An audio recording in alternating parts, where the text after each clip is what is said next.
સુરત શહેર હંમેશાથી જ સેવાકીય કાર્યોમાં અગ્રેસર રહ્યું છે. તે પછી કોઈ પણ પ્રકારની સેવા હોઈ શકે. ત્યારે આજે એક એવા જ વ્યક્તિની મુલાકાત કરવામાં આવી હતી કે જેઓ છેલ્લા ઘણા વર્ષોથી 1 થી 5 વર્ષીય દીકરીઓના જન્મદિવસ પર કેક ફ્રીમાં આપે છે.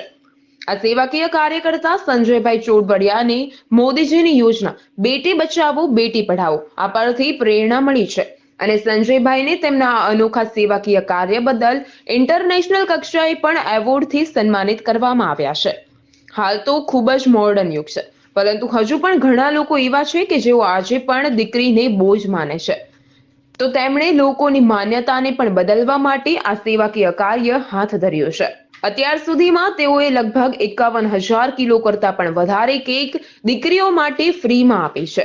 મારું નામ સંજય સ્વરવડિયા છે. અમારી સેવા 2011થી દીકરીઓને જન્મદિવસ હોય 1 થી 5 વર્ષની દીકરીઓને તેના જન્મદિવસ નિમિત્તે અમે દીકરીઓને બર્થડેમાં ફ્રી કેક આપીએ છીએ અને એની માટે પ્રૂફમાં તમારે લાવવાનો છે જન્મ તારીખનો દાખલો અથવા આધાર કાર્ડ.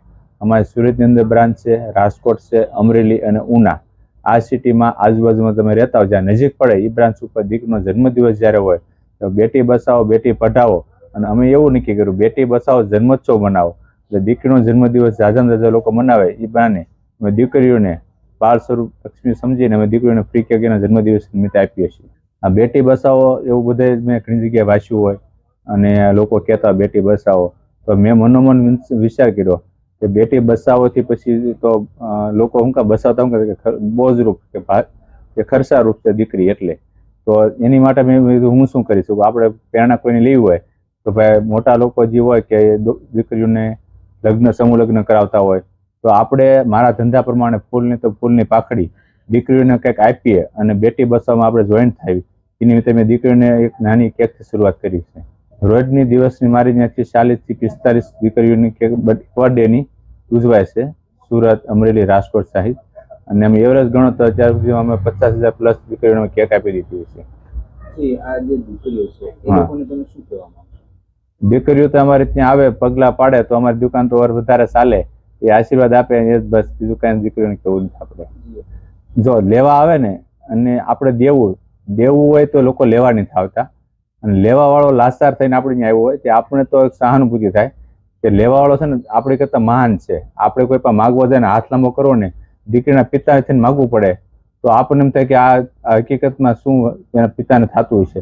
પણ અમે તો દાંત કાઢતા જેને બોલાય કે દીકરીના પપ્પા આવ્યા, દીકરી આવી, એ હસતા મોઢાથી જ આવ્યો અમારો વિશ્વાસ છે કસ્ટમર આવે ને ત્યારે.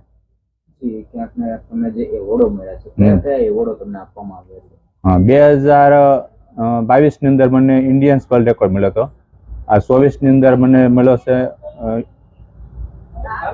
હાર્વર્ડ રેકોર્ડ છે અને લંડન બુક રેકોર્ડ 3 રેકોર્ડ મને મળેલા છે.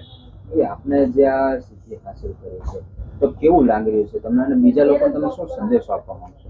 બીજા લોકોને સંદેશો એ અપાય કે ભગવાને આપણને જે કાંઈ બિઝનેસ આપ્યો છે એમાંથી આપણે કાંઈ પણ ધર્માદે કાઢવું પડે ફૂલ તો મેં એવું નક્કી કર્યું છે કે મારા ધંધા પ્રમાણે હું કેક આપું છું.